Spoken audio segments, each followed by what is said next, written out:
So the Maharlika Fund is what we are setting up, or what you call a sovereign wealth fund. Ang ating mga kapitbahay sa ASEAN ay meron na. So ito po ay essentially it will be a corporation that will run. It will be run like a corporation. Ang importante talaga dyan ay maghanap ng magaling na tao na magiging head. But they will use, I think, I forgot the breakdown, but I think the starting fund will be about 250 billion pesos. And it will be used to invest in real and financial assets. So what the idea is that kapag when you invest into certain assets, kapag kumikita ka dyan, the profit will be used to finance government projects na nakukulangan ng pondo. So it is essentially another source of income.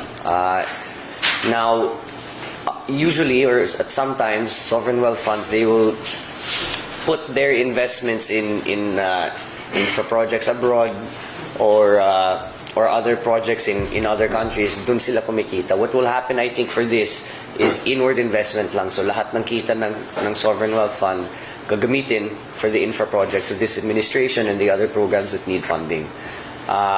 It will be, I guess, it's kind of hard to explain, but to give you an idea, yung Indonesian Sovereign Wealth Fund 2021 nagsimula, 1 billion ang starting investment nila. It's called assets under management.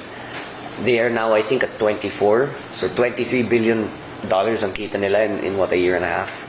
Kaya kung pumunta ka sa Jakarta, makikita mo ang ganda. Ang ganda ng syudad. Nung tinanong ng ating Pangulo kung paano niya ginawa yan, yung development ng Jakarta ng napakabilis, si President Widodo said that one of the reasons why was their sovereign wealth fund. And if you look at Singapore, also Temasek is actually one of the biggest sovereign wealth funds in the world and has proven to be very successful in their methods. So marami tayong makukuha. Pwede nating kopyahin ang model na ginagamit nila para maidala natin dito sa Pilipinas. And actually, I mean, I filed the bill, but it was really the President na nagsabi sa ating LEDAC na gusto niya magtayo ng Sovereign Wealth Fund. And thankfully, DBM, DOF, we're all in agreement. And actually, matagal na nila gustong gawin. Ngayon lang ginawa. It could have been done via executive order. Pero, kung gagawin via executive order, natakot ang ating Pangulo na baka it will just be for the 6 years. If we pass it as a piece of legislation, it will at least be more, I guess, robust in terms of serving other administrations besides the current one. So, how much fund be used by the government, sir? I'm sorry? Ilang pondo ang gagamitin ng gobyerno sa start ng investment fund? It will depend. It will depend on, well, like I said, the startup is 250, but it's run like a corporation. So you won't know how much can be used until makikita natin kung magkano ang kita. Usually funds like that, they how do you describe it? Their performance is based on the average of the percentage ng kita mo compared to the market average. So that's where hedge funds make their money. That's where, anyway, but for this, we will have to see. But that will be the starting capital, and hopefully the investments that the President has also secured abroad, yan ang dahilan kung bakit siya umiikot sa mga iba't ibang bansa, ay hindi lang galing sa GOCCs ang input ng Sovereign Wealth Fund, kundi meron din, I think, if I'm not mistaken, yung Temasek will put money, yung Indonesia will invest.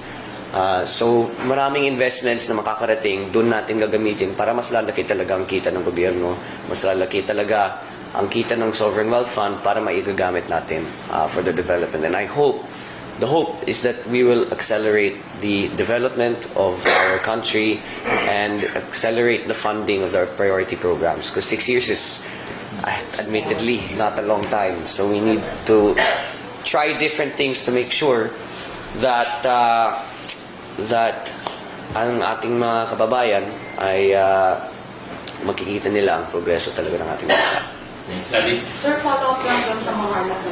Do you have have a person in mind to run this privately or what do you want? It will be run by like a private corporation.